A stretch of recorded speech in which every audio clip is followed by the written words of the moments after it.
Morning guys, tingnan nyo na yung yung kartulin namin. Dinagdag ko na pati yung mga page ko sa Facebook.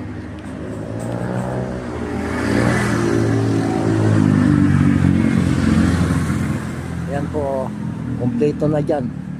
YouTube, TikTok, Facebook, saka yung Bluefin Flower Shop. Ito na po. Nakabukas na po kami.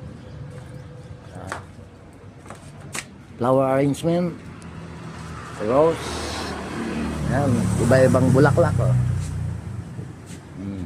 Punta na po kayo rito, bulaklak po. Ang dami kaming display ngayon. Fresh na fresh.